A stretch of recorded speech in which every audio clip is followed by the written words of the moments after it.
Hot అంశాలపై debate news బెంచ్కి స్వాగతం. ఒకవైపున ఐపీఎస్లు వైపీఎస్లు అయ్యారంటూ వాళ్ళ సస్పెన్షన్ వేటు, మరొక వైపున చూస్తే కొత్త మద్యం పాలసీ, ఇంకొక వైపున విశాఖ స్టీల్ ప్లాంట్ వివాదం. ఈ అంశాలకు సంబంధించి అసలు ప్రజలు ఏం కోరుకుంటున్నారు, అదే సందర్భంలో ప్రభుత్వం చేసేటటువంటి చర్యలు కరెక్ట్గా ఉన్నాయా లేదా, ఈ అంశానికి సంబంధించి మనతో మాట్లాడేందుకున్నారు జై భీమ్ భారత్ పార్టీ అధ్యక్షులు, అలాగే సీనియర్ ఎనలిస్టు, సీనియర్ అడ్వకేటు జడ శ్రవణ్ కుమార్ గారు. నమస్తే అండి. ఈ ఐపీఎస్ల మీదన చర్యని మీరు ఎలా అర్థం చేసుకుంటారు? సాయి గారు, ఇది కొద్దిగా మనం లోతుగా వెళ్ళి విశ్లేషణ చేద్దాం. ఇప్పుడున్న అరెస్ట్ అయినటువంటి ఐపీఎస్ల వరకే మనం పరిమితం, సస్పెన్షన్ అది ఇప్పుడున్న ఐపీఎస్ల వరకే మనం పరిమితం అవ్వకుండా ఎవరైతే సస్పెండ్ అయ్యారో వీళ్ళ వరకు మనం కొంచెం ముందుకెళ్ళి చూద్దాం. ఓవరాల్గా ఇండియన్ పోలీస్ సర్వీస్ కానీ, ఇండియన్ అడ్మినిస్ట్రేటివ్ సర్వీస్ కానీ, ఇవి భారతదేశంలో ఉన్నటువంటి సర్వీసుల్లో అత్యున్నతమైనటువంటి సర్వీసులు. అంటే భారతదేశం గర్వించదగ్గ సర్వీసుల్లో ఇవి నెంబర్ 1 ప్లేస్లో ఉంటాయి. ఎవరైనా సరే చదువుకున్నటువంటి వ్యక్తి లక్ష్యం ఏంటి, ఏమవ్వాలనుకుంటున్నావు నువ్వు అంటే నెంబర్ 1 ఐఏఎస్ ఆఫీసర్ లేదా ఐపీఎస్ ఆఫీసర్ అని చెబుతారు. దాని తర్వాతే ఇంకా వేరే ఏ పోస్ట్ అయినా. ఇలాంటి అత్యున్నతమైనటువంటి సర్వీసులు ఉన్నటువంటి ఈ ప్రాముఖ్యత కలిగినటువంటి ఈ పోస్టుల్లో ఇలాంటి దిగ్భ్రాంతికరమైనటువంటి అంశాలు, ఏదైతే ఇప్పుడు ఎవరినో అరెస్ట్ చేశారని ఈ విధంగా వాళ్ళని సస్పెండ్ చేయటం అనేది, ఇది వ్యవస్థకి ఎంతవరకు మంచిది అనే దాని మీద ఇప్పుడు మనం విశ్లేషణ చేయాలి. సరే, సబ్సిక్వెంట్గా ఇది నిలబడదా ఏంది అనేది పక్కన పెట్టేద్దాం. నార్మల్గా దీని ఫౌండేషన్ ఎలా ఉంటుంది అంటే, ఇప్పుడు ఫర్ ఎగ్జాంపుల్ ఆంధ్రప్రదేశ్ రాష్ట్రంలో వారికి ఉన్నటువంటి జనాభా ప్రతిపాదికన ఐపీఎస్లు ఐఏఎస్లు అలాట్మెంట్ జరుగుతుంది. క్యాడర్ పోస్ట్ అంటారు. ఇప్పుడు for example UPSC every year exam పెట్టినప్పుడు ఏ స్టేట్లో ఎన్ని పోస్టులు, ఏ క్యాడర్ పోస్టులు ఖాళీ ఉన్నాయని నోటిఫై చేస్తారు. నోటిఫై చేసిన తర్వాత ఫర్ ఎగ్జాంపుల్ నేను తమిళనాడు నుంచి ఐఏఎస్గానో లేకపోతే యూపీఎస్సీకి ఎగ్జామ్ రాశాను అనుకోండి, సివిల్స్ రాశాను అనుకోండి. ఫర్ ఎగ్జాంపుల్ నాకు ఒక 100 ర్యాంక్ వచ్చింది అనుకోండి. 100 ర్యాంకు ఐఏఎస్ ఆఫీసర్గా సెలెక్ట్ అయినా. నా తర్వాత 200 ర్యాంక్ వచ్చిన దానికి ఐపీఎస్ వస్తుంది, 300 ర్యాంక్ వచ్చిన దానికి ఐఆర్ఎస్ వస్తుంది. ఇట్లా 34 సర్వీసెస్ ఉన్నాయి ఓవరాల్గా. ఈ ఐపీఎస్ ఐఏఎస్ ఆఫీసర్గా నాకు 100 ర్యాంక్ వచ్చినప్పుడు నేను ఐఏఎస్గా సెలెక్ట్ అయితే ఐఏఎస్ ఆంధ్ర క్యాడర్ వస్తుందా, తమిళనాడు క్యాడర్ వస్తుందా, లేకపోతే కర్ణాటక క్యాడర్ వస్తుందా అని చూసుకోవాల్సి వస్తుంది. ఇలా ఆంధ్రప్రదేశ్ క్యాడరు ఎన్నిక కాబడినటువంటి ఆఫీసర్లు వీళ్ళందరూ కూడా, ఈ ఆంధ్రప్రదేశ్ క్యాడర్కి ఎన్నిక కాబడినటువంటి ఆఫీసర్సు ఏ రాష్ట్రానికి ఆ రాష్ట్రానికి ఎన్నిక కాబడినప్పుడు ఆ రాష్ట్రానికి వెళ్ళి వీళ్ళు పనిచేయాల్సి వస్తూ ఉంటుంది. కానీ ఏ రాష్ట్రానికి వెళ్ళిన ఐపీఎస్ ఆఫీసరు ఐఏఎస్ ఆఫీసరు పొలిటికల్గా వాళ్ళ బాసులు చెప్పే దానికి అనుగుణంగా పనిచేస్తూ ఉంటారు. అదేం పెద్ద నేరం కాదు, చట్టం కాదు. కానీ అత్యంత దుర్మార్గం ఏంటి అంటే, ఆంధ్రప్రదేశ్ రాష్ట్రానికి వస్తున్నటువంటి ఐపీఎస్లో ఐఏఎస్ ఆఫీసర్సు యూపీఎస్సీలో ఎగ్జామ్లో ఈ ఐఏఎస్ ఆఫీసులు ఐపీఎస్ ఆఫీసులు ఆంధ్రప్రదేశ్ క్యాడర్ వచ్చినా వదులుకోవటానికి, మేము ఈ రాష్ట్రానికి వెళ్ళమని చెప్పడానికి ఒక దుర్మార్గకరమైనటువంటి ప్రయోగాన్ని రాజకీయ నాయకులందరూ సృష్టించారనేది నా బాధ. అదేంటి అంతే మరి. ఇప్పుడు ఏమవుతుంది, వైఎస్ఆర్ కాంగ్రెస్ పార్టీలో 5 సంవత్సరాలు పనిచేసినటువంటి వైఎస్ఆర్ కాంగ్రెస్ పార్టీ 2014 నుంచి 19 వరకు తెలుగుదేశం పార్టీ పనిచేసింది. తెలుగుదేశం పార్టీలో పనిచేసింది కాబట్టి వెంకటేశ్వరరావు అప్పుడున్నటువంటి చీఫ్ ఇంటెలిజెన్స్, మాజీ ఇంటెలిజెన్స్ రేపొద్దు ఆయన తెలుగుదేశం పార్టీకి మొత్తాన్ని సమాచారం చేరవేశాడు, వైఎస్ఆర్ కాంగ్రెస్ పార్టీకి వ్యతిరేకంగా పనిచేశాడనే అభియోగంతో రావటంతో ఆయన్ని టార్గెట్ చేసి ఐపీఎస్ ఆఫీసర్గా ఆయన్ని సర్వీస్ నుంచి సస్పెండ్ చేశారు. ఏదో కొనుగోలు ప్రక్రియ తప్పులు జరిగినాయి, అది ఇది అని చెప్పి 5 years ఆయన క్యాట్కి వెళ్ళటం, సుప్రీంకోర్టుకి వెళ్ళటం, హైకోర్టుకు రావటం, క్యాట్కి వెళ్ళటం, సుప్రీంకోర్టుకి వెళ్ళటం, హైకోర్టుకు రావటం, అల్టిమేట్గా లాస్ట్ రిటైర్మెంట్ డే రోజున అతనికి ఒక పోస్టింగ్ ఇచ్చి తప్పనిసరి పరిస్థితుల్లో high court contempt of the court వేస్తే తప్పనిసరి పరిస్థితుల్లో అతన్ని పోస్టింగ్ ఇచ్చేశారు. పోస్టింగ్ ఇచ్చి రిటైర్ చేశారు. ఏదో సరే, ఆయన బాధ లేదు, ఆయన పడ్డాడు, అయిపోయింది. ఇది ఒక ప్రభుత్వానికి కరెక్టా అని ప్రశ్న మనం రాష్ట్ర ప్రజల తరఫు నుంచి అడగాలి. నేను వీపీ వెంకటేశ్వర తప్పు చేశాడో, రైట్ చేశాడో, పొలిటికల్ అఫిలియేషన్ ఉందా లేదా నేను మాట్లాడటంలా. ఈ విధమైనటువంటి ప్రయోగానికి ఒక IPS officer IAS officer job చేసేటప్పుడు ఒక తప్పు చేశాడు, లేకపోతే పొలిటికల్గా ఒక మాట ఒకరికి సపోర్ట్ చేశాడనే అభియోగంతో ఒక సీనియర్ ఐపీఎస్ ఆఫీసర్ని ఇబ్బంది పెట్టి ఆ సీనియర్ ఐపీఎస్ ఆఫీసర్కి పోస్టింగ్ లేకుండా 5 years చేసిన వైఎస్ఆర్సీపీ కరెక్టా? వైఎస్ఆర్సీపీని మనం సపోర్ట్ చేద్దామా? వైఎస్ఆర్సీపీ చేసినటువంటి పనులు వాళ్ళు చేశారు కాబట్టి మనం వైఎస్ఆర్ కాంగ్రెస్ పార్టీని చాలా సీరియస్గా విపి వెంకటేశ్వరరావు విషయంలో ఇలా చేయడం తప్పు, ఇలా మాట్లాడటం తప్పని తెలుగుదేశం వాళ్ళు మాట్లాడారో లేదో నాకైతే తెలియదు, కానీ నాకు తెలిసి ఒక 100 డిబేట్లో ఆయన సపోర్ట్ చేస్తుంటా ఒక సీనియర్ ఐపీఎస్ ఆఫీసర్ పట్ల ఇది కాదు ప్రవర్తించే విధానం అని.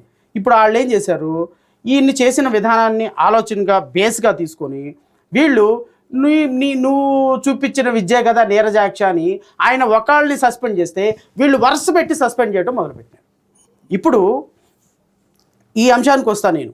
ఇది వైఎస్ఆర్ కాంగ్రెస్ పార్టీ హయాంలో చేసిన తప్పు, నేను చేస్తేనేమో తప్ప. నేను వైఎస్ఆర్ కాంగ్రెస్ పార్టీ నాయకులు ఎవరైతే డిబేట్లకు వచ్చి మాట్లాడుతున్న వాళ్ళు కూడా నేను అడుగుతున్నా, మీరు చేసింది తప్పు అయి కానప్పుడు మరి వీళ్ళు చేసిన తప్పని ఎలా అంటారు మీరు? ఇప్పుడు నేను ఫైనల్గా వైఎస్ఆర్ తెలుగుదేశం పక్కన పెట్టిన సాయి గారు, అల్టిమేట్గా ఐపీఎస్ ఐఏఎస్ అనే ఒక సిస్టమ్ గురించి మాట్లాడుతున్నా.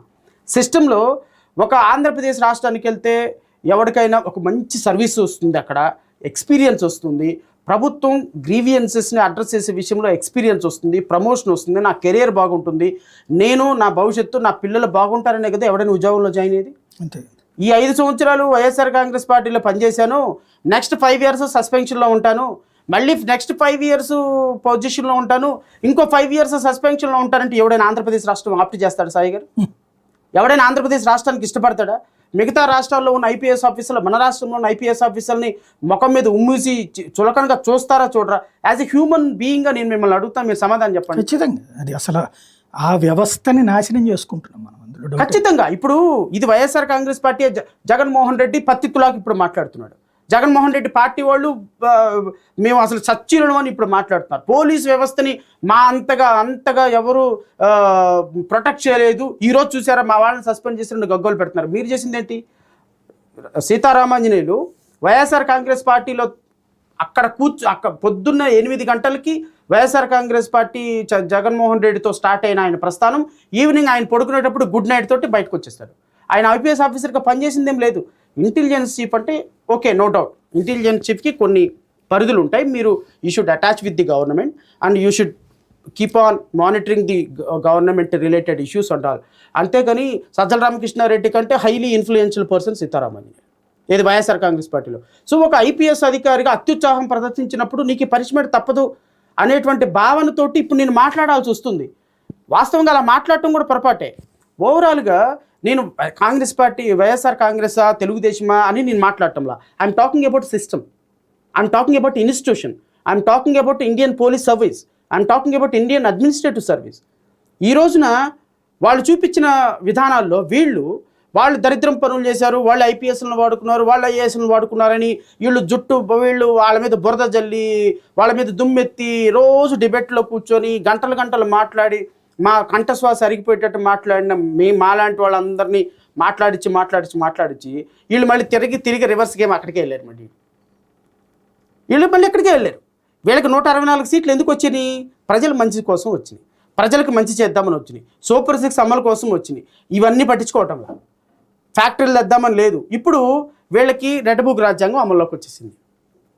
నువ్వు రెడ్ బుక్, ఆయనేమో ఒక రాజ్యాంగం రాజారెడ్డి రాజ్యాంగం ఆయన అమలుపరిచినాడు, మరి నువ్వే రాజ్యాంగం అమలుపరుస్తున్నావు? Your also implementing red book రాజ్యాంగమే కదా.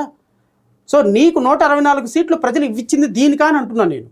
ఐపీఎస్ ఆఫీసర్లుగా ఆయన ఒక అమ్మాయిని తీసుకొచ్చి అరెస్ట్ చేశారు. అరెస్ట్ చేసిన విధానంలో ఏమైనా తప్పు ఉందా? అరెస్ట్ చేయటం తప్ప? అరెస్ట్ చేయటం పోలీస్ కస్టడీ తీసుకోవటం త్రూ కోర్టు ద్వారా జ్యుడిషియల్ ప్రాసెస్ ద్వారా ఒక అమ్మాయిని అరెస్టు చూపించి ఒక అమ్మాయిని జ్యుడిషియల్ ప్రాసెస్ ద్వారా పోలీస్ కస్టడీకి తీసుకొని జ్యుడిషియల్ ప్రాసెస్ ద్వారా ఎంక్వైరీ చేయడం తప్ప రైటా? అది కోర్టు చూసుకుంటుంది. మీరు ఒకవేళ దాంట్లో ఏమైనా ఇర్రెగ్యులారిటీస్ ఉంటే కోర్టు విల్ డైరెక్ట్ యూ.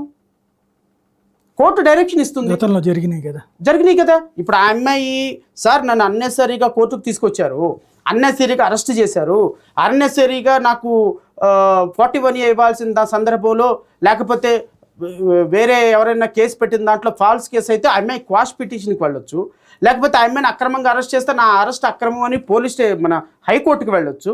తన కాంపన్సేషన్ కోరొచ్చు, తన మీద కట్టినటువంటి ఇల్లీగల్ ఎఫ్ఐఆర్ని క్వాష్ చేయమని అడగచ్చు. There are so many alternative remedies. అంతేగాని దానికి చంద్రబాబు నాయుడు, దానికి ఒక సో కాల్డ్ మీడియా, దానికి పెద్ద పెద్ద ఎనలిస్టులు, దానికి సో కాల్డ్ గవర్నమెంట్ మొత్తం ఇన్వాల్వ్ అయిపోయి ఐపీఎస్ ఆఫీసర్లను టార్గెట్ చేయటం అంటే అర్థం ఏంటి అంటే, దీంట్లో ఒక స్టేషన్ హౌస్ ఆఫీసర్ ఎవరైనా సరే నార్మల్గా మీరు ఒక అమ్మాయి మీద రిపోర్ట్ ఇచ్చినప్పుడు రిమాండ్ రిపోర్ట్ రాసేది స్టేషన్ హౌస్ ఆఫీసర్ సాయి గారు, ఎఫ్ఐఆర్ కట్టేది స్టేషన్ హౌస్ ఆఫీసర్ సాయి గారు, దాని మీద రిమాండ్ రిపోర్ట్ రాసి ఆ అమ్మాయిని అరెస్ట్ చేసి కోర్టుకు తరలించేది station house officer, because it is a circle inspector level officer కదా. ఐపీఎస్ ఆఫీసర్కి ఏం సంబంధం? ఐపీఎస్ ఆఫీసర్ ఎక్కడ ఉంటాడు? ఎక్కడో హెడ్ క్వార్టర్లో కూర్చొని ఉంటాడు. ఆ అమ్మాయిని రిమాండ్ చేయడంలో డిస్క్రిప్షన్ పవరు. ఇప్పుడు మేము జడ్జెస్గా ఉన్నప్పుడు మాకు తెలుసు, కొన్ని సందర్భాల్లో ఒక పొలిటీషియన్ అరెస్ట్ చేసి తీసుకొస్తారు. నా ముందు చాలా జరిగినాయి. కరెక్ట్గా 2016 ఐ థింక్ అప్పట్లో 41A కొత్తగా వచ్చింది.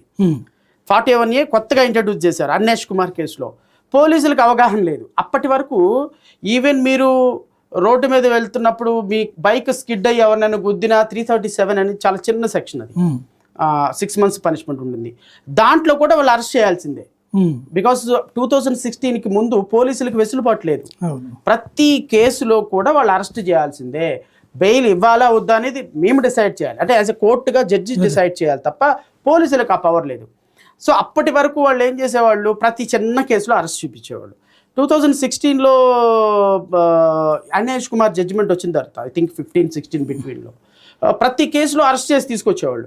వాళ్ళకి మేము ఇలా చేయకూడదండి, సుప్రీంకోర్టు జడ్జిమెంట్ ఉంది, బిలో 7 years అఫెన్స్, మీరు రిటర్న్ చేసేయండి అని రిటర్న్ చేసుకుంటూ ఉండేవాళ్ళం. అట్లా ఒక 2 years 3 years సిరీస్ నడిచింది, పోలీసులు కూడా అవగాహన లేక. ఇలాంటి సందర్భంలో చాలామంది అరెస్ట్ చేసి రాగానే పొలిటీషియన్స్, లాయర్లు అందరూ వచ్చేసేవాళ్ళు, ఆర్గ్యుమెంట్ చెప్పేవాడు, సార్ మా వాడిని అరెస్ట్ చేశారు అన్నెసరీగా, ఇది బిలో 7 years అఫెన్స్ అని చెప్పినప్పుడు ఆర్గ్యుమెంట్ చెప్పుకొని కన్సిడర్ చేసేవాళ్ళం. 41A కన్సిడర్ చేసి ఇచ్చేసేయండి అని పంపించేవాళ్ళం. సేమ్ వే ఈ పాపది కూడా, ఎవరైతే ఆ అమ్మాయి మోసపోయాని అన్నిందో ఆ అమ్మాయి రేపొద్దున అరెస్ట్ అయ్యి ఒకవేళ బిలో 7 years కేసులో అరెస్ట్ అయ్యారు అనుకున్నప్పుడు ఆ అరెస్ట్కి రెస్పాన్సిబిలిటీ ఎవరిది అంటే SHOది. నాకు తెలుసు ఈ అరెస్ట్ వెనుక SP ఉన్నాడని తెలుసు, ఈ అరెస్ట్ వెనుక DSP ఉన్నాడని తెలుసు, ఈ అరెస్ట్ వెనుక హోమ్ మినిస్టరో లేకపోతే ఇంకో కూడా ఉన్నాడని నాకు తెలుసు పొలిటికల్ రీజన్స్తో. కానీ యాజ్ ఎ లీగల్ మ్యాన్గా నేనేం చేయాలి, ఇక్కడ సంతకం ఎవడు పెట్టాడు వాడినే బుక్ చేయాలి తప్ప వీడు అనుకోండి నేను బుక్ చేయడానికి లేదు నాకు పవరు. సిమిలర్ వే ఒక పాప ఒక అమ్మాయికి అన్యాయం చేసిన సందర్భంలో అక్రమ అరెస్టు అంటే ఆ అమ్మాయిని తీసుకొచ్చి ఇక్కడికి వచ్చి చేశారు అంటే దానికి SHO బాధ్యుడిని చేయాలి తప్ప దానిపైన ఉన్నటువంటి ఇంటెలిజెన్స్ ఆఫీసర్ని, ఇటుపక్క కూర్చున్నటువంటి సూపరింటెండెంట్ ఆఫ్ పోలీస్ని, సూపరింటెండెంట్ ఆఫ్ పోలీస్తో కాఫీ తాగినటువంటి ఇంకో జిల్లా సూపరింటెండెంట్ ఆఫ్ పోలీస్ని అరెస్ట్ చేసి సస్పెండ్ చేసి బాధ్యులను చేయటం ఒక్కసారి కరెక్టా కాదా అని ఆ నాయకుల్ని, తెలుగుదేశం నాయకుల్ని ఒక్కసారి కరెక్టా కాదా అని అరెస్ట్ చేసినటువంటి తెలుగుదేశం నాయకులు, తెలుగుదేశం వాటి కాల్తే ఇన్స్ట్రక్షన్స్ని పాటించేటువంటి IPS ఆఫీసర్లు, IAS ఆఫీసర్లని, లేకపోతే దీనికి ఇన్స్ట్రక్షన్స్ ఇస్తున్నటువంటి రాజకీయ నాయకుల్ని, ఈ ఇన్స్ట్రక్షన్స్ని తూచా తప్పకుండా పాటిస్తున్నటువంటి పోలీస్ ఆఫీసర్ని ఒకసారి ఆత్మవిమర్శ చేసుకోమని కోరుతున్నాను. రైట్. ఇప్పుడు వీళ్ళకి సస్పెండ్ అయిన తర్వాత అరెస్ట్ చేస్తే ఎలా ఉంటుంది? అరెస్ట్ చేసే అవకాశం ఉంటుంది. ఇందులో 2 కోణాలు ఏంటంటే, వాళ్ళు ఏం చెప్తారంటే ఇక్కడ కోర్టులో కంప్లైంట్ పెట్టాము, దాని మీద FIR కట్టి సెర్చ్ వారెంట్ ఇస్తే అక్కడికి వెళ్ళి అక్కడ కోర్టులో సబ్మిట్ చేసి తీసుకొచ్చి ఇక్కడ కోర్టు వచ్చాక రిమాండ్ ఇచ్చాం అనేటటువంటిది పోలీసు అధికారుల వాదన. అదే సందర్భంలో అంటే వాళ్ళు ఏం చెప్పట్లేదు, వాళ్ళ తరపున సాక్షి చెప్తుంది.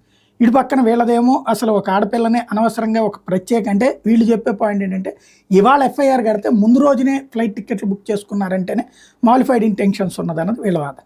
ఆ కారణంగానే సస్పెన్షన్ జరిగింది. మీకు ఒక మాట చెప్తా, నేను ప్రతిదానికి మిమ్మల్ని ఉదాహరణ తీసుకుంటే ప్రజలకు అర్థం కావటం కోసం. సార్ మీ ఇంట్లో మీరు ఒక 10 కేజీల బంగారం పోయిందని నాకు కంప్లైంట్ ఇచ్చారు సార్. కంప్లైంట్ ఇచ్చిన వెంటనే నేనేం చేస్తాను, ఫస్ట్ ప్రాథమిక విచారణ చేసుకుంటా. ఏమని, సాయి దగ్గర అసలు 10 కేజీల బంగారం ఉందా లేదా, ఎక్కడికి ఉన్నాడు ఈయన పోయింది నిజమా కాదా. నువ్వు రాగానే ఫస్ట్ చట్టం ఏం చెప్తుంది, చట్టం 2 విషయాలు చెప్తుంది. లలిత కుమారి వర్సెస్ యూనియన్ ఆఫ్ ఇండియా కేసులో మీరు ఒక కాగనిజబుల్ రిపోర్ట్ ఇవ్వగానే FIR కట్టండి, ఇన్వెస్టిగేషన్ చేయండి అంటుంది.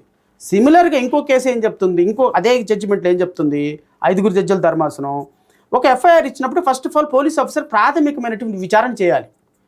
విచారణ చేసి హై ఇన్ఫ్లుయెన్షియల్ పీపుల్ కేసెస్లో, పొలిటికల్ రైవల్రీ ఉన్న కేసెస్లో, ఆడపిల్లలు సెన్సిటివిటీ ఇన్వాల్వ్ అయిన కేసెస్లో, డాక్టర్సు, లాయర్సు, ఇలా ఒక స్థాయి వ్యక్తులు ఉన్నటువంటి సందర్భాల్లో లా మిస్యూజ్ అయ్యే అవకాశం ఎక్కువ. ప్రతి ఒక్కళ్ళు ఫాల్స్ రిపోర్ట్ ఇచ్చే అవకాశం ఎక్కువ. కాబట్టి first of all the police officer has to conduct a preliminary investigation whether the offence is really committed or not. He has to conduct a preliminary investigation. So ఒక రిపోర్ట్ రాగానే probably వాళ్ళు ఇది కరెక్టా కాదా అని తెలుసుకోవడానికి ఆ అమ్మాయి దగ్గరికి వెళ్ళి విచారణ చేసుకొని వచ్చిన తర్వాత ఎఫ్ఐఆర్ కట్టే అవకాశం వాళ్ళకు ఉంది. There is every possibility. అంతేగాని నువ్వు ఇవ్వగానే ఒక లేడీ మీద ఇమీడియట్గా ఎఫ్ఐఆర్ కట్టేసేసి ఆ అమ్మాయిని ఈడ్చుకొచ్చే పరిస్థితి ఉండదు. Because she's an actress, maybe lady, so ముంబైలో ఉంటుంది, హై ప్రొఫైల్ పర్సన్. సో ఆ అమ్మాయి ఇన్వాల్వ్మెంట్ ఉందా లేదా అని వీళ్ళు ప్రాథమికమైన విచారణ చేసుకోవడానికి కొంత సమయం ఉంటుంది. సమయం తీసుకున్న తర్వాత మాత్రమే ఎఫ్ఐఆర్ కట్టాలి అని సుప్రీంకోర్టు చెప్తుంది, చట్టం చెప్తుంది. సో వాళ్ళు దానికి అనుగుణంగానే బహుశా రిపోర్ట్ తీసుకొని ఉండొచ్చు, ముంబైలో ఉండొచ్చు, మాట్లాడి ఉండొచ్చు, తర్వాత ప్రాథమికంగా అవగాహనకు వచ్చిన తర్వాత ఎఫ్ఐఆర్ కట్టించవచ్చు. ఇవన్నీ చెప్పడానికి నువ్వెవరు అంటున్నా నేను. ఎప్పుడు ఎఫ్ఐఆర్ కట్టారు, ఎప్పుడు ఆ అమ్మాయిని తీసుకొచ్చారు, ఆ అమ్మాయి తప్పు చేసిందా, రైట్ చేసిందా? ఇప్పుడు ఆ అమ్మాయి నిందితురాలు కదా, ఒక కేసులో నిందితురాలు కదా, ఎఫ్ఐఆర్ ఉంది కదా, ఆ అమ్మాయి మీద కొట్టేలేదు కదా ఎఫ్ఐఆర్. మరి ఆ అమ్మాయిని తీసుకొచ్చి, నిందితురాలను తీసుకొచ్చి మీడియాలో కూర్చోబెట్టి ఆ అమ్మాయిని యాజ్ ఇఫ్ షీజ్ ఎన్ ఇన్నోసెంట్గా ప్రొజెక్ట్ చేస్తున్నారు కదా. ఇది ఎంతవరకు కరెక్టు? ఇప్పుడు మనమే కదా మాట్లాడింది. జగన్మోహన్ రెడ్డి మీద 30 ఛార్జ్ షీట్లు ఉన్నాయి, దొంగ, క్రిమినల్ అని చెప్పి మనమే కదా మాట్లాడాం, మనమే కదా మాట్లాడుతున్నాం. మరి ఎఫ్ఐఆర్లు ఉండి ఛార్జ్ షీట్లు ఉన్నటువంటి వ్యక్తి క్రిమినల్ అయినప్పుడు మరి ఎఫ్ఐఆర్ కట్టి ఆ అమ్మాయిని ప్రాథమికంగా ఒక దోషిగా నిర్ధారించిన కేసు కట్టిన తర్వాత ఆ అమ్మాయి చెప్పే వాంగ్మూలానికి ఎంతవరకు క్రెడిబిలిటీ ఉంటుంది? నాకు తెలిసి ఇప్పుడు ఆంధ్రప్రదేశ్ రాష్ట్రంలో చాలామంది మీద, మహిళల మీద కేసులు పెట్టారు. వాళ్ళందరూ కూడా దొంగగా కేసులు పెట్టారండి మమ్మల్ని, అసలు మేమేం తప్పు చేయలేదని మీడియాకు వస్తారు. విల్ యూ ఎలో? తీసుకొచ్చి కూర్చోబెట్టండి, మీడియాలో కూర్చోబెట్టి ఆ అమ్మాయి ఎవరెవరు కేసులు కట్టారో మీరే విచారణ చేసేయండి. మీరే ఆ అమ్మాయి కరెక్ట్ వెర్షన్ అని చెప్పండి.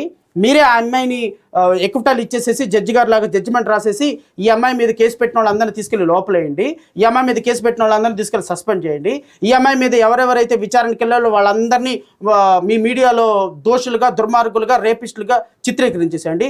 మీరే జడ్జిలు కదా, మీరే న్యాయస్థానాలు కదా, మీ స్టూడియోలో న్యాయస్థానాలు కదా. నేను కొన్ని వందల సందర్భంలో మాట్లాడాను. నేను మాట్లాడిన సందర్భంలో నేను ఒకటే అన్నా, చట్టం తన పని తాను చేసుకుని వెళ్తుంది, మీరెవరు నేనెవరు. నేను అవినాష్ రెడ్డి కేసులో కానీ ఇంకొక కేసులో కానీ సిబిఐ పోలీసులు అరెస్ట్ చేయకపోతే, బాబు చట్టం ప్రకారం నువ్వు అరెస్ట్ చేయాలి, నువ్వు అరెస్ట్ చేయలేదు, నువ్వు చట్టం ప్రకారం ఆ వ్యక్తిని వదలటానికి లేదు, తల్లి హాస్పిటల్లో ఉన్న ఇంకొక హాస్పిటల్లో నువ్వు అరెస్ట్ చేయాలి, నువ్వు అరెస్ట్ చేయలేదు, అరెస్ట్ చేయమని నేను డిమాండ్ చేసిన. నేను అవినాష్ రెడ్డి దొంగో, మర్డరిస్టో, రేపిస్టో నేను చెప్పలా, నేను ఎప్పుడు చెప్పలా. ఒక బాధితుల తరపున, అంటే ఎఫ్ఐఆర్ ఎవరి మీద కడతారో అతను దోషి, చట్టం బయటపడేంత వరకు అతను దోషే. నువ్వు అప్పటి వరకు ఈమె ఇన్నోసెంటు అని నువ్వు సర్టిఫికెట్ ఇవ్వడానికి రాష్ట్ర ప్రభుత్వానికి పరిధి లేదు. ఇప్పుడు ఆమె దోషి కాదని ముఖ్యమంత్రి చెప్పగలడా? ఒక రాష్ట్ర ప్రభుత్వం, పోలీసు ఎఫ్ఐఆర్ కట్టారు, గుర్తుపెట్టుకోండి. కట్టింది ఎవరో తెలుసా? ముద్రేస్తారు. ఆంధ్రప్రదేశ్ రాష్ట్ర ప్రభుత్వం సీల్ ఉంటుంది ఎఫ్ఐఆర్ మీద. నువ్వు సిఆర్డీ యాక్ట్ తయారు చేస్తే, అమరావతిని రాజధానిగా చేసి జగన్మోహన్ రెడ్డి రద్దు చేస్తే, రాష్ట్ర ప్రభుత్వం చట్టం తయారు చేసింది, నువ్వు రద్దు చేసే అధికారం లేదని మేము అన్నాం. రాష్ట్ర ప్రభుత్వం ఎఫ్ఐఆర్ కడితే ఆ రాష్ట్ర ప్రభుత్వం కట్టిన ఎఫ్ఐఆర్ని తప్పు అనే అధికారం చంద్రబాబు నాయుడికి, నారా లోకేష్కి ఎవరికి లేదు.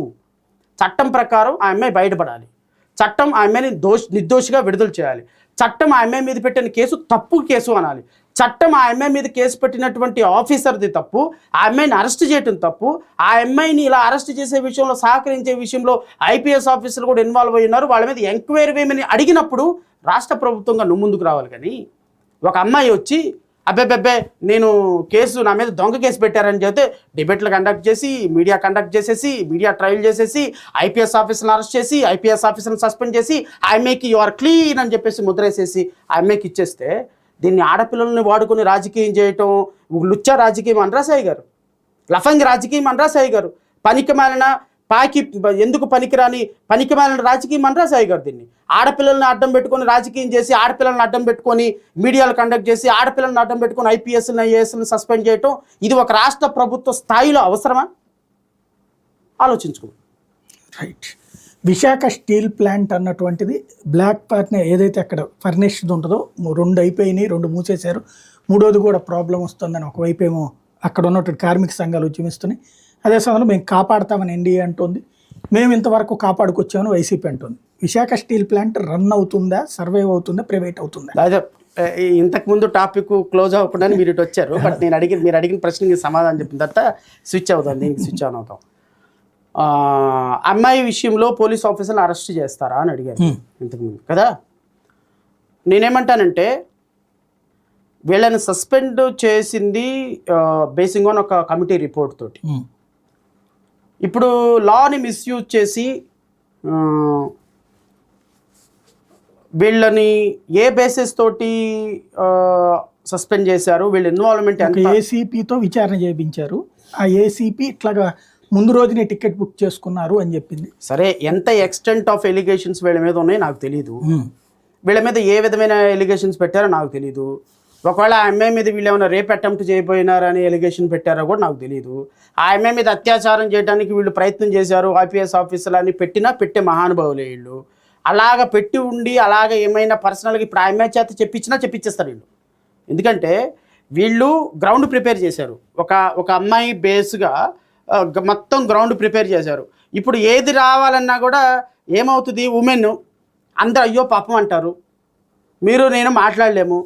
సో ఎలా చేశారు, ఒక ఐపీఎస్ ఆఫీసర్లు అయ్యుండి ఒక ఆడపిల్లని ఏ విధంగా హింసిస్తారా అని ఒక సెంటిమెంట్ తోటి వచ్చేటువంటి ఈ అమ్మాయి కూడా చాలా సీరియస్గా వాళ్ళకి సపోర్ట్ చేస్తుంది, ఇన్స్ట్రుమెంట్గా మారిపోయింది. సో దీనికి అద్భుతంగా గవర్నమెంట్ తోడైంది. సో వడ్డించేవాడు మనోడు అయిపోయినాడు, వడ్డించడానికి మీడియా కూడా ఫెసిలిటేట్ చేస్తుంది. సో ఓవరాల్గా ఈ అమ్మాయి ఇప్పుడు ఏమి చెప్పినా కూడా అది భగవద్గీత అయిపోద్ది, అది కాన్స్టిట్యూషన్ అయిపోతుంది. ఇప్పుడు ఈ అమ్మాయి చెప్పే ప్రతి స్టేట్మెంటు ఎంత దారుణం అంటే, ఈ అమ్మాయి పోలీస్ స్టేషన్కి వెళితే రిపోర్ట్ ఇవ్వడానికి ఆ పోలీస్ స్టేషన్లో నుంచి కూడా లైవ్ ఇస్తున్నారు. పోలీస్ స్టేషన్లో ఈ అమ్మాయి ఏం మాట్లాడుతుంది, సిఐతో ఎస్ఐతో వీళ్ళ లాయర్ తోటి వాళ్ళందరూ వెళ్ళి ఎవరో పాపం లాయర్లు బతుకు తెరువు కోసం ఉండే లాయర్లు అందరూ వెళ్ళి అమ్మాయి పక్కన కూర్చొని మాట్లాడుతుంటే ఆ అమ్మాయి లైవ్ కార్యక్రమం పెట్టేశారు, ఛానల్స్లో లైవ్ పెట్టేశారు. అంటే ఒక ఇష్యూని దాన్ని మెచ్యూరిటీ తేవటానికి ఒక వ్యవస్థ ఎలా పనిచేస్తుందో చూడమంటున్నాను నేను.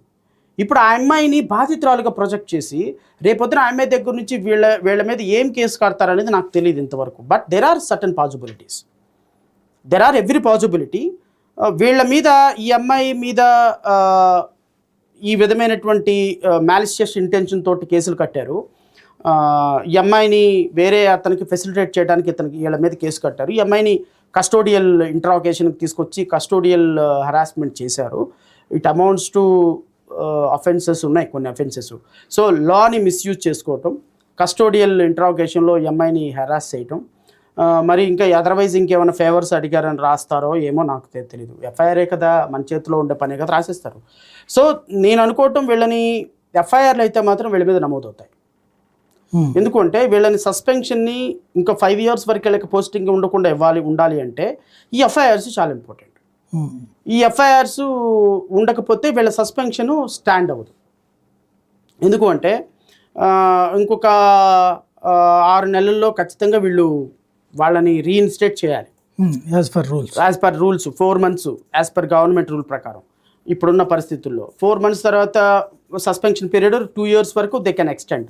సో 2 years తర్వాత కూడా వీళ్ళని సస్పెన్షన్లో ఉంచాలి అంటే దెర్ ఈజ్ అనదర్ ప్రొవిజన్. వాళ్ళ మీద క్రైమ్ పెండింగ్లో ఉంటే సస్పెన్షన్ కంటిన్యూ చేయొచ్చు, unless and until the case acquitted. ఈ దీంట్లో ఇన్వెస్టిగేషన్ కంప్లీట్ చేయరు, ఛార్జ్ షీట్ వేయరు. ఈ మధ్యకాలంలో ఇంకా సిరీస్ ఆఫ్ వేరే కేసెస్ 1-2 కేసెస్ పెట్టే అవకాశం ఉంది. సో ఓవరాల్గా వీళ్ళని 5 సంవత్సరాల వరకు పోస్టింగ్ లేకుండా గ్రౌండ్ ప్రిపేర్ చేశారు. నేను అనుకోవటం అరెస్టు దాకా వెళ్ళే అవకాశం ఉండదు, కానీ వీళ్ళని మాత్రం 5 years వరకు మాత్రం వీళ్ళని అరెస్ట్ చేయాలంటే ప్రాబ్లం ఏంటంటే మళ్ళీ అరెస్ట్ చేయాలి అంటే 17A అప్లికబిలిటీ వస్తుంది.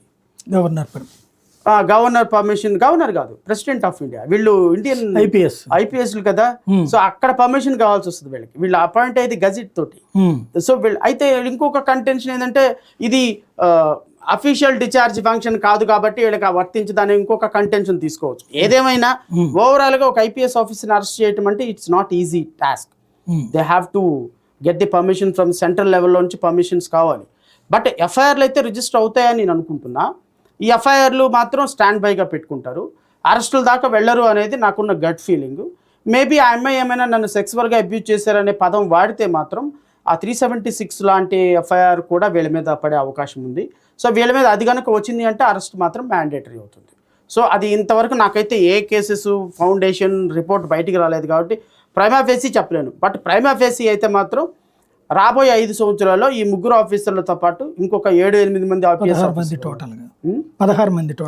16 మంది ఐపీఎస్ ఆఫీసర్ల.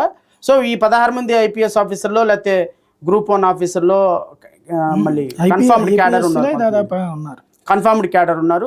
వాళ్ళకు కూడా అందరికి కూడా కలిపి ఈ 5 years మాత్రం వీళ్ళకి ఇంట్లో కూర్చోబెట్టి జీతం ఇచ్చే అవకాశం అయితే ఉంటుంది. ప్రస్తుతానికైతే మాత్రం మనం అంతవరకు చెప్పచ్చు. అండ్ ఇప్పుడు మీరు అడిగిన సెకండ్ స్టీల్ ప్లాంట్కి సంబంధించి సాయి గారు, స్టీల్ ప్లాంట్ అనేది నేను అనుకోవటం ఇది ఆంధ్రప్రదేశ్ రాష్ట్రంలో 5.5 కోట్ల మంది ప్రజల యొక్క ఒక సెంటిమెంట్ అటాచ్ అయినటువంటి ఒక ఇన్స్టిట్యూషన్. నేను దీన్ని ఏదో ఒక 10,000 మందికి ఎంప్లాయ్మెంటో 25,000 మందికి ఎంప్లాయ్మెంట్ ఇచ్చే ఇన్స్టిట్యూషన్గా నేను చూడడం. ఎందుకంటే 17 మంది బలిదానంతో ఏర్పడినటువంటి ఇన్స్టిట్యూషన్ అది. ఆంధ్రప్రదేశ్ రాష్ట్రంలో గట్టిగా ఒక 10,000 మందికి ఉపాధి కల్పించేటువంటి ఒక ఫ్యాక్టరీ పేరే ఉన్న చెప్పమని మిగతా రాష్ట్రాలను అడిగితే స్టీల్ ప్లాంట్ ఉంది కదా మీకు అంటారు. అంటే ఆంధ్రప్రదేశ్ రాష్ట్రానికి ఒక తలమానికమైనటువంటి ఇన్స్టిట్యూషన్ స్టీల్ ప్లాంట్ ఇన్స్టిట్యూషన్. ఈ స్టీల్ ప్లాంట్ ఇన్స్టిట్యూషన్లో నాకు తెలిసి ఒక ఎకరం 5 కోట్ల రూపాయలు అమ్మేటువంటి ఒక 30,000 ఎకరాలు స్టీల్ ప్లాంట్కి ఇప్పుడు ప్రాపర్టీస్ ఉన్నాయి. అంటే వీళ్ళు నిజంగానే స్టీల్ ప్లాంట్ని నడపాలి అంటే వీళ్ళ ఆలోచన అంతా కూడా స్టీల్ ప్లాంట్లో ఉన్నటువంటి మిషనరీ కావచ్చు, స్టీల్ ప్లాంట్కి సంబంధించినటువంటి అసెట్స్ కావచ్చు, ఈ అసెట్స్ మీద స్టీల్ ప్లాంట్కి ఉన్నటువంటి ల్యాండ్ల మీద మెయిన్ ఫోకస్ అయ్యారు. ఇక్కడ స్టీల్ ప్లాంట్ అనేది 5,000 కోట్లు 3,000 కోట్లు డజంట్ మ్యాటర్ అట్ ఆల్. ఇది ఎవరికి ఇచ్చినా కూడా దాన్ని రన్ చేయగలుగుతారు. ఈ స్టీల్ ప్లాంట్ అనేది కంటిన్యూస్గా in spite of difficulties in getting raw material and all, in spite of so many hurdles, steel plant గత సంవత్సరం అంతకుముందు సంవత్సరం లాభాల్లోనే నడిచేది ఎన్ని యూనిట్లు అయినప్పటికీ కూడా స్టీల్ ప్లాంట్ లాభాల్లో నడుస్తుంది. ఈ స్టీల్ ప్లాంట్ని ప్రైవేటు పరం చేయాలనేటువంటి దుర్మార్గకరమైనటువంటి బీజేపీ చర్యలకి సపోర్ట్ చేస్తున్నది మొదటి నుంచి కూడా జనసేన, తెలుగుదేశం పార్టీ. నేను 4th అక్యూజ్డ్గా జగన్మోహన్ రెడ్డిని కూడా అంటాను. నేను ఎందుకు అంటాను అంటే భారతీయ జనతా పార్టీ దేశవ్యాప్తంగా తీసుకున్నటువంటి నిర్ణయంలో ఒక పాలసీ డెసిషన్లో స్టీల్ ప్లాంట్ని కూడా అమ్మాలి అనేటువంటి ఒక పాలసీ డెసిషన్ అది. ఈ స్టీల్ ప్లాంట్ని అమ్మాలి అంటే అర్థం ఏంటంటే నాకు తెలిసి 3 లక్షల కోట్ల రూపాయల land bank policy, land bank ఉంది వాళ్ళకి. ఇప్పుడు మీకు స్టీల్ ప్లాంట్ని కొంటే స్టీల్ ప్లాంట్కి ఉన్నటువంటి భూములతో సహా అమ్మాల్సిందే. ఇంకొక దుర్మార్గకరమైన విషయం ఏంటంటే స్టీల్ ప్లాంట్ కట్టడానికి మీలాంటి రైతుల దగ్గర నుంచి, నాలాంటి రైతుల దగ్గర నుంచి భూమి తీసుకున్నారు. భూమి తీసుకున్న వాళ్ళకి ఇంకా పూర్తిగా నష్టపరిహారం రాలేదు, భూమి తీసుకున్న వాళ్ళకి ఇంకా కంపన్సేటరీ జాబ్స్ రాలేదు. ఈ జాబులు ఇంకా రాకుండా ఇప్పుడే స్టీల్ ప్లాంట్లు అమ్మేయటం చేసేస్తున్నారు. కట్టింది ఎప్పుడైనా వాళ్ళ వారసులు కూడా ఇంతవరకు దానికి సంబంధించినటువంటి కాంపన్సేషన్ రాలా. ఇప్పుడు ఈ స్టీల్ ప్లాంట్ని అమ్మేటువంటి ప్రయత్నాన్ని కూటమి ప్రభుత్వం అడ్డుకోవాలో లేకపోతే కూటమి ప్రభుత్వం దీన్ని ఆపాలో అని నేను డిమాండ్ చేయను. ఎందుకు చేయను అంటే అసలు అమ్ముతున్నదే తెలుగుదేశం, జనసేన, భారతీయ జనతా పార్టీ. బికాస్ వాళ్ళ ముగ్గురు ఒకటేగా. ఇప్పుడు రేపొద్దున స్టీల్ ప్లాంట్ని కనుక అమ్మటం, నాకు తెలిసి నాకున్న ఇన్ఫర్మేషను గత సంవత్సరంలో స్టీల్ ప్లాంట్ని సీరియస్గా అమ్మాలి అనేటువంటి ఒక ప్రయత్నం జరిగినప్పుడు చాలా రివోల్ట్ వచ్చింది. మొత్తం ఓవరాల్గా దేశంలో కొంత తెలుగు ప్రజలు అండ్ ఆంధ్రప్రదేశ్లో మరి ముఖ్యంగా తెలంగాణ నుంచి కూడా మనకు సపోర్ట్ వచ్చినప్పుడు అందరు పవన్ పవన్ కళ్యాణ్ నువ్వు తెలుగుదేశం నువ్వు భారతీయ జనతా పార్టీకి దగ్గర కదా, నువ్వు ఎందుకు డిమాండ్ చేయటం లేదంటే వీళ్ళందరూ కలిసి కూర్చొని ఒక డిస్కషన్ జరిగినట్టుగా నాకు ఫస్ట్ హ్యాండ్ ఇన్ఫర్మేషన్ ఒక మీడియా ప్రతినిధి నాతో చెప్పింది ఏంటంటే 2024లో స్టీల్ ప్లాంట్ అమ్మటాన్ని బ్రహ్మాది దేవులు వచ్చిన ఆపలేరు అని. ఎందుకు అంటే వీళ్ళకి కావాల్సింది ఎలక్షన్ రిజల్ట్ వాళ్ళకి ఫేవర్గా రావటం. ఒక్కసారి కనుక రిజల్ట్ ఫేవర్గా వచ్చేసిందంటే తర్వాత 5 సంవత్సరాల తర్వాత రాజు ఎవరో రెడ్ అవడో కాబట్టి ఇక అమ్మేసుకోవచ్చు అనే క్లియరెన్స్ తెలుగుదేశం పార్టీ ఇచ్చినట్టుగా జనసేన ఇచ్చినట్టుగా నాకు ఉన్నటువంటి ఇన్ఫర్మేషన్. భారతీయ జనతా పార్టీ ఇప్పుడు అమ్మితే మీకు రేపొద్దున మన ఎలక్షన్లో దెబ్బ కొడతారు ప్రజలు. కాబట్టి ఎలక్షన్ అయ్యేంత వరకు ఆగండి.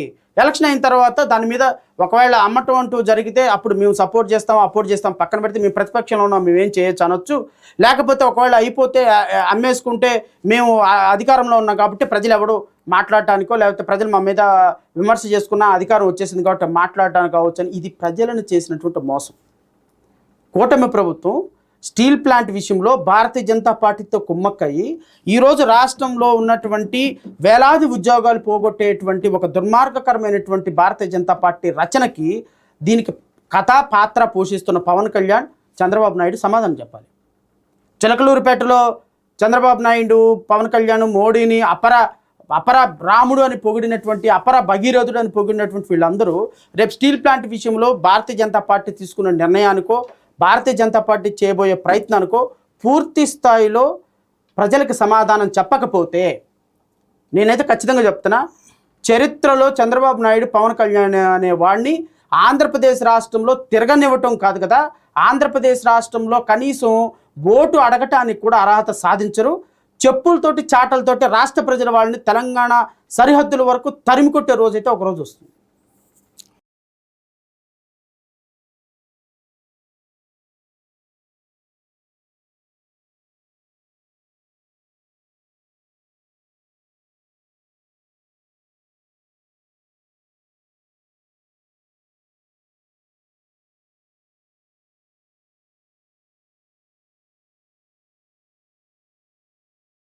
మీ ఛానల్ చూస్తున్నటువంటి ప్రజలకి నా ఉద్దేశం ఒక కరెక్ట్, ప్రాపరు, రియలిస్టిక్ ఇన్ఫర్మేషన్ ఇవ్వటం. నేను ఈ విషయంలో ఖచ్చితంగా 100కి 100% రెండు ప్రభుత్వాలని నేను విమర్శించదలుచుకున్నాను. ఎందుకు అంటే నాకేం వాళ్ళేమి తక్కువ కాదు, వీళ్ళేమి ఎక్కువ కాదు. అసలు కొత్తగా మనకి 2014 చట్టంకు అనుగుణంగా 17 ఇంజనీరింగ్ కాలేజీలు వచ్చినాయి సాయి గారు. మనకి 17 ఇంజనీరింగ్ కాలేజీల్లో ఈ కొత్త కాలేజీల్లో వచ్చినటువంటి ఇంజనీరింగ్ కాలేజీల మీద ఫస్ట్ హైకోర్టులో కేసు వేసింది నేనే. ఇప్పటికీ కూడా medical you are talking about medical college. ఈ మెడికల్ కాలేజీలకు 17 మెడికల్ కాలేజీలు, ఐఎమ్ సారీ ఇంజనీరింగ్ అన్న మెడికల్ కాలేజీలో ఫస్ట్ హైకోర్టులో కేసు వేసింది నేనే. ఈ హైకోర్టులో కేసు వేసింది నిన్న లాస్ట్ వీక్ కూడా ఈ కేసు వచ్చింది. National medical council NMC counter file చేయలేదు. యాజ్ అ లాస్ట్ ఛాన్స్ అని నాకు తెలిసి రేపు బుధవారానికి గురువారానికి వేశారు, అది వస్తుంది. నేను మళ్ళీ దాని మీద మళ్ళీ అప్డేట్ ఇస్తాను మీకు. ఇది వైఎస్ఆర్ పార్టీ ఇప్పుడు నిన్న ఎవరో జూపుడు ప్రభాకర్ ఐ థింక్ ఎవరో మాట్లాడాడు. వైఎస్ఆర్సీపీ నాయకులు ఈ మెడికల్ కాలేజీల మీద కనీసం పేరు ఎత్తడానికి కూడా అర్హత లేదు సార్. పేరు ఎత్తడానికి కూడా, అరే కూటమి ప్రభుత్వం ఎందుకు ఇవ్వటం లేదు అనే పేరు ఎత్తడానికి కూడా వైఎస్ఆర్ కాంగ్రెస్ పార్టీకి అర్హత లేదు. ఎందుకంటే ఈ 17 మెడికల్ కాలేజీల్లో పూర్తిగా 17 మెడికల్ కాలేజీలని పూర్తిగా సీట్లన్నీ అమ్ముకు దబ్బే జీవో ఇచ్చింది ఈ దుర్మార్గులే. ABC అనే 3 కేటగిరీలు చేసేసి రిజర్వేషన్లో సీట్లు మొత్తం తీసేసి ఈ B category self finance course, C category పెట్టేసేసి మొత్తం రిజర్వేషన్లో, అంటే ఇప్పుడు నేను అంటున్నా ఇది SC SCలకే కాదు, SCలకి, STలకి, BCలకి, ఓసీల్లో ఎకనామికల్లీ ఓసీలకి ఏవైతే 10% రిజర్వేషన్స్ ఇచ్చారో అవి వాళ్ళకు కూడా ఇబ్బంది. ఈ 17 ఇంజనీరింగ్ కాలేజీలో నేను ఛాలెంజ్ చేస్తున్నా, మెడికల్ కాలేజీలో నేను ఛాలెంజ్ చేస్తున్నా, ఈ 17 మెడికల్ కాలేజీలో ఒక్క సీటు 10% కోటాలో ఒక్క ఓసీకి రాదు. అసలు ఈ 2019లో మనకి 2021లో 22లోనే మనకి ఓబీసీలకి 10% రిజర్వేషన్ ఇచ్చినప్పుడు దాన్ని ఇంప్లిమెంట్ చేస్తామని జీవో 66 ఈ రాష్ట్ర ప్రభుత్వం ఇంప్లిమెంట్ చేసింది. 2023లో కొత్త మెడికల్ కాలేజీలు వస్తే దానికి 10% రిజర్వేషన్ లేదని reservation will not applicable to 10% reservations అని జీవోలో రాసుకున్నారు. ఇప్పుడు 10% ఉన్న ఓసీలకు కూడా ఇబ్బందేగా. ఎస్సీలకు రావాల్సిన రిజర్వేషన్ 15% నుంచి 3% కట్ చేశారు వీటిలోనా. వీటిలో బీసీలకు రావాల్సిన 27% రిజర్వేషన్ తీసుకొచ్చి 29% రిజర్వేషన్ తీసుకొచ్చి 13% చేశారు. అంటే ఎస్సీలకి 3% రిజర్వేషన్, బీసీలకి 13% రిజర్వేషన్, ఓసీలకి నో రిజర్వేషన్. ఓవరాల్గా రిజర్వేషన్లో ఉన్నటువంటి సీట్లు మొత్తం 70% సీట్లు పేమెంట్ సీట్లు చేసి పడేశారు. 70% సీట్లు 70% సీట్లు ఇప్పుడు మీరు వచ్చి 19 లక్షలు అంటే మీకు అమ్మేస్తారు. ఇంకొకటి వచ్చి 20 సీట్లు పెట్టారు, ఏ కేటగిరీ, బి కేటగిరీ, సి రిజర్వేషన్లో సీట్లు అన్నీ తీసుకుని వెళ్ళి పేమెంట్ సీట్లు చేసి పడేశారు. ఫస్ట్ అసలు జీవో చూడగానే చీఫ్ జస్టిస్ చూడగానే ఈ దేశంలో ఇట్లాంటి రిజర్వేషన్ పాలసీ, ఇట్లాంటి జీవో నేను ఎక్కడ చూడలేదా అన్నాడు. One it's about to suspend, GO is about to suspend. Advocate general వచ్చి అబ్బాయి సార్ ఈ కౌన్సిలింగ్ జరుగుతుంది, మేము దాన్ని రివ్యూ చేసుకుంటాం, ఒక అవకాశం ఇవ్వండి మాకు, నేను అడ్వైజ్ చేస్తాను గవర్నమెంట్కి, నేను అడ్వైజ్ చేసి వాళ్ళని విత్డ్రా చేసుకోమని చెప్తానని చెప్పేసి he endorsed on bench. When advocate general చెప్పిన తర్వాత chief justice sir okay you do it అని చెప్పేసి పోస్టింగ్ నెక్స్ట్ వీక్ పోస్ట్ చేశారు. Next week election, summer vacation, అది ఇదని ఇప్పటి వరకు it did not see the light of the day. వీళ్ళు వచ్చి ఇప్పుడు పతివ్రత కబుర్లు చెప్తున్నారు. అబ్బాయి మెడికల్ కాలేజ్, ఇప్పుడు వీళ్ళు ఏమన్నా తక్కువ తిన్నారంటే నువ్వు నేర్పిన విద్య కదా నేరజాక్షన్ వీళ్ళు కూడా. ప్రజలకి రియలిస్టిక్ ఇన్ఫర్మేషన్ వెళ్ళాలి అనేది నా బాధ. నేను వైఎస్ఆర్ విమర్శించాలి, తెలుగుదేశం విమర్శించాలనే ఉద్దేశం కాదు. ఇప్పుడు ఆల్మోస్ట్ ఆల్ 200 సీట్లు 300 సీట్లు పిల్లలకు రావాల్సిన సీట్లు పోగొట్టినట్టేగా. ఆ ప్రభుత్వంలో ఇప్పుడు ఈ సోకాళ్ళు మాట్లాడినటువంటి పనికిమాలిన సోదిగాళ్ళు అందరూ వచ్చి అధికార ప్రతినిధిగా మాట్లాడే వాళ్ళందరూ ఆ జీవో గురించి చెప్పండి. మీ ప్రభుత్వంలో ఇచ్చినటువంటి జగన్మోహన్ రెడ్డి ఇచ్చినటువంటి జీవో గురించి మాట్లాడమని చెప్పండి. ఈ సోకాళ్ళు ఆడెవడో పనికిమాలిన వాళ్ళు వచ్చి మాట్లాడుతున్నారు కదా మీడియాలో, నేను ఈ జీవోలు చూపిస్తాను మీకు, ఈ జీవోలను చూసి ఈ జీవోలు కరెక్టా కాదా చెప్పండి వాళ్ళు. ఇంత ఉంటే ఈ జీవోలను విత్డ్రా చేస్తామని చంద్రబాబు నాయుడు ఆయన మేనిఫెస్టోలో ఆయన హామీ ఇచ్చారు, ఈ జీవోలు నేను విత్డ్రా చేస్తానని. ఇప్పుడు హైకోర్టులో సార్ విత్డ్రా చేయడానికి మాకు ఒక వారం టైం ఇవ్వండి, నెల టైం ఇవ్వండి అని గత 3 వారాల నుంచి టైం తీసుకుంటున్నారు. ఇలా ఉంటాయి వీళ్ళ మాటలు ఎలా ఉంటాయి. ఇప్పుడేమో కొత్త కాలేజీలకు మాకు అవసరమే లేదు, ఇప్పుడు అక్కడ మెడికల్ సీట్లు వస్తే ఇవి జగన్మోహన్ రెడ్డి తీసుకొచ్చిన మెడికల్ సీట్లు, జగన్మోహన్ రెడ్డికి ఎక్కడ పేరు వెళ్తాను ఈ కూటమి ప్రభుత్వం యొక్క దొంగ నాటకం. ఇప్పుడు ఈ హెల్త్ మినిస్టర్ కూడా అదే పరిస్థితి. ఇప్పుడు చంద్రబాబు నాయుడు, నారా లోకేష్ వీళ్ళందరూ అదే పరిస్థితి, ఉప ముఖ్యమంత్రి.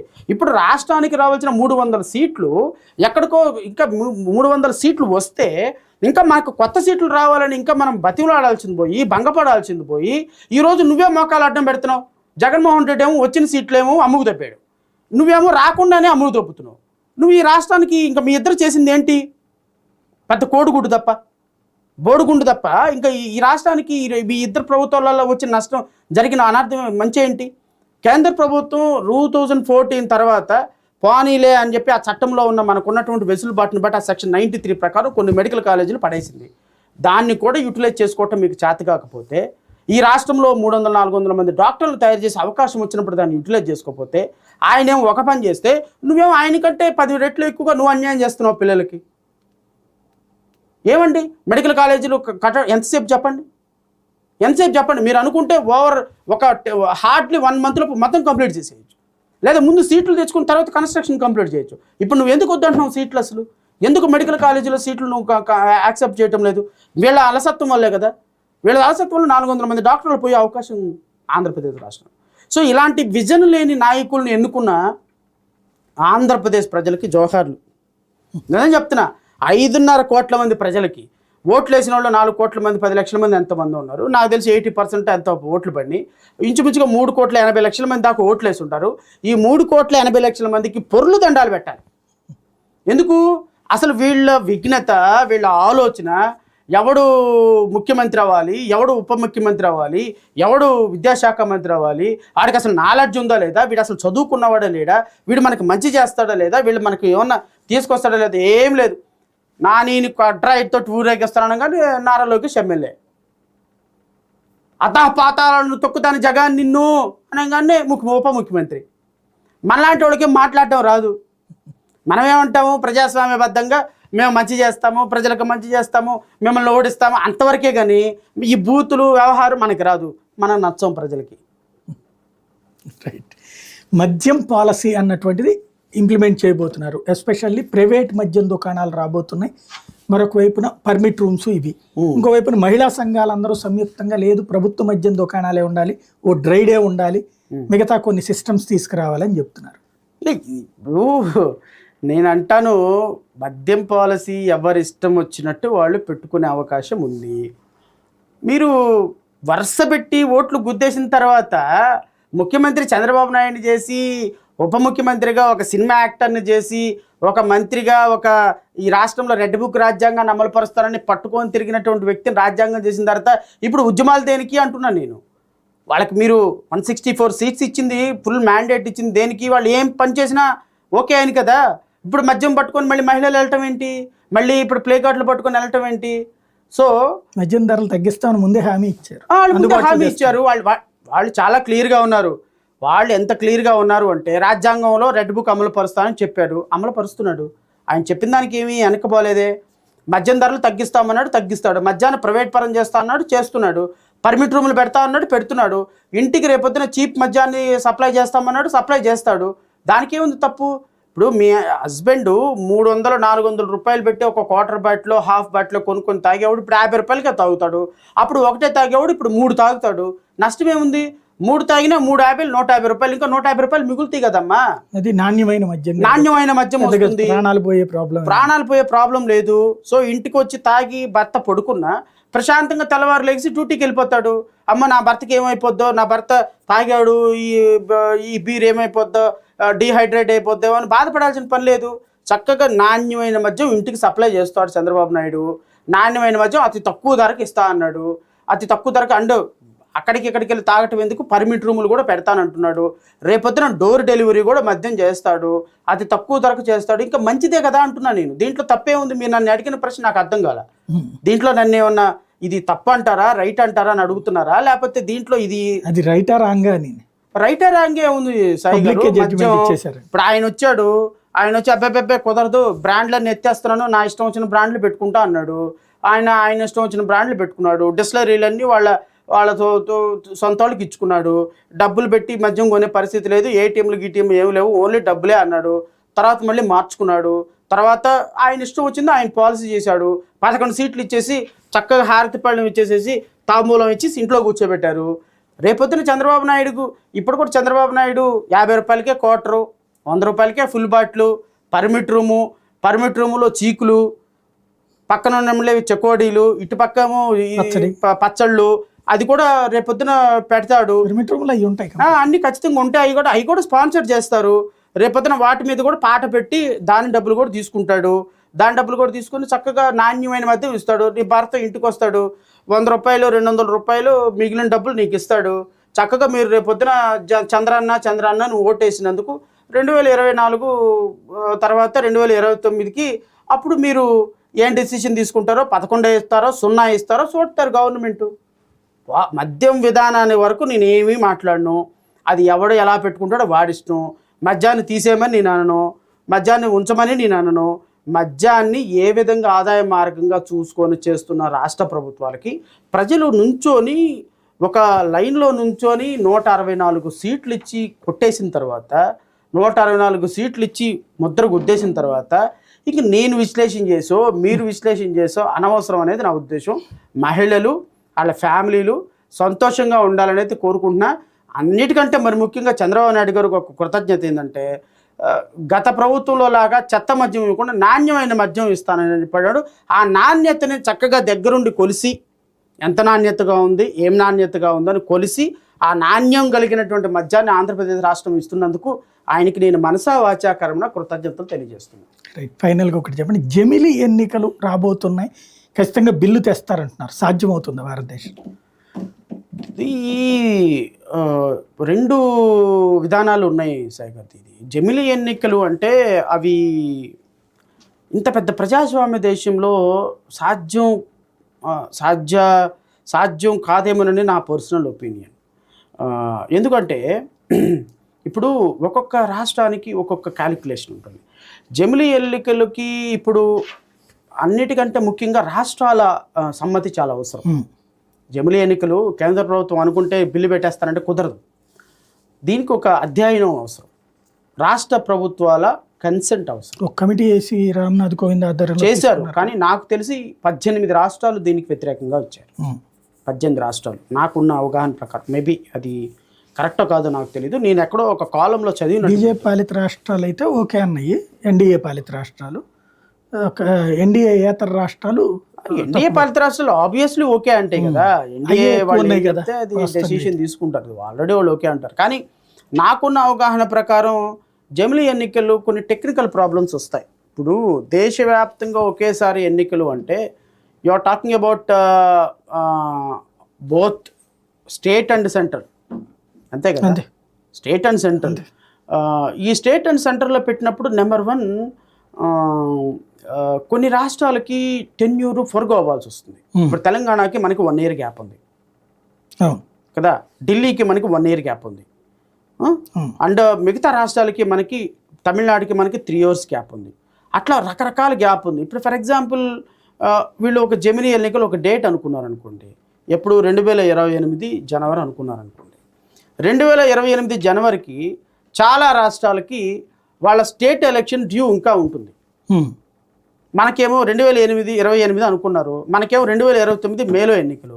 అంటే ఇప్పుడున్నటువంటి కూటమి ప్రభుత్వం 1 year ముందుగా డిజాల్వ్ అవుతుంది. 1 year ముందుగా డిజాల్వ్ అవటం ప్రజాస్వామ్యంలో కరెక్టా?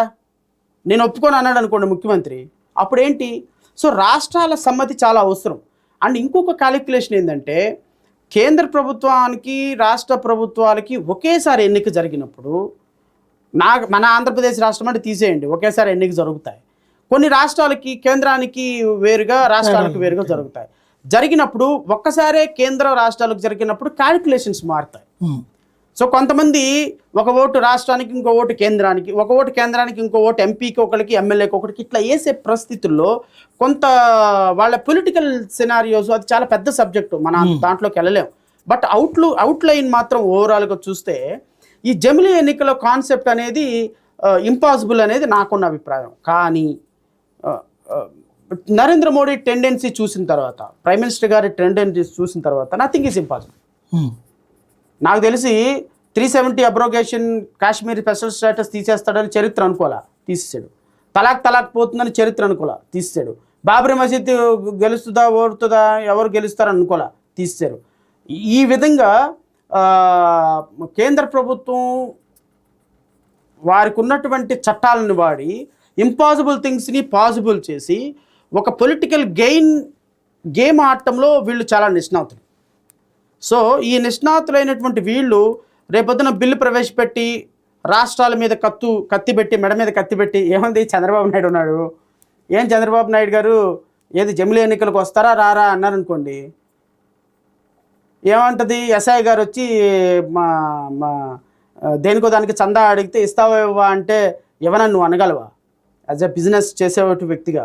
సో ఇవ్వను అంటేనో, లేకపోతే నేను సపోర్ట్ చేయను అంటేనో ఏం జరుగుద్దో, వెంటనే సిపిఐ ఎలా అవుతుందో, ఈడీ ఎలా అవుతుందో ఈయనకి తెలుసు. అబ్బాయి మీరు చెప్పిందే కరెక్ట్. ఇట్లా భయపెట్టి కొంత చేయొచ్చు. కొంతమందికి అడ్వాంటేజ్ ఉంటుంది, కొంతమందికి డిస్అడ్వాంటేజ్ ఉంటుంది. సో ఓవరాల్గా జమిలీ ఎన్నికలు అనేవి మరి ఒక్కసారే కాకుండా 2 దశలు అయితే 2 దశల్లో ఏమైనా ఆలోచన చేయొచ్చు. అంటే జమిలీ ఎన్నికలు ఒక 10 రాష్ట్రాలు, ముందు ఒక 15 రాష్ట్రాలు, ఒక 28-29 రాష్ట్రాల్లో ముందు ఒక 15 రాష్ట్రాలు, మిగతా 15 రాష్ట్రాలు, అట్లా ఏమైనా 2 దశల్లో పెట్టడం కూడా గుడ్ కాన్సెప్టే. 2 దశల్లో పెట్టడం కూడా గుడ్ కాన్సెప్టే. సో ఈ విధంగా మనం ఓవరాల్గా ఒకటేసారి దేశవ్యాప్తంగా జరగటం. ఇంకో third and very important aspect ఏంటి అంటే security is very important. Because మనకున్న పోలీస్ వ్యవస్థకి పవర్కి మేనేజ్ చేయటం వెరీ డిఫికల్ట్. ఇప్పుడు మనకి 7 దశల్లో ఎన్నికలు జరుగుతుంటే ఒక దశలో చేసినటువంటి పోలీస్ ఆఫీసర్లు 5-6 రోజుల తర్వాత ఇంకో దశకు వస్తారు. ఇక్కడ జరిగినటువంటి వాళ్ళు ఇంకో దశకి వెళ్తారు. సో ఇక్కడ ఓవరాల్గా ఒకే రోజు కంట్రీ మొత్తం 140 కోట్ల మంది ఒకే రోజు అనే వంటలు ఒకేసారి జరుగుతాయి. వాట్ ఎవర్ ఇట్ ఈస్, ఒక స్పాన్ లో జరిగిన ఇంత పోలీసులు ఫోర్స్ వాడి ఒక్కసారిగా ఇంత చేయటం అనేది practically there are certain difficulties. But I don't know మరి ఏం చేస్తారు ఏందనేది మనం will see. Thank you very much అండి. ఇది పరిస్థితి. ఓవరాల్గా అయితే ఐపీఎస్ల అరెస్టుల దగ్గర నుంచి మరి ఏదైనా జరగడానికి ఆంధ్రప్రదేశ్లో అవకాశం ఉంటుంది. ప్రజలు ఇచ్చినటువంటి తీర్పులు మద్యానికి సంబంధించినటువంటి విధానానికి కూడా క్లియరెన్స్ ఇచ్చినట్టే అన్నటువంటిదే ఇక్కడ ప్రధాన భావన.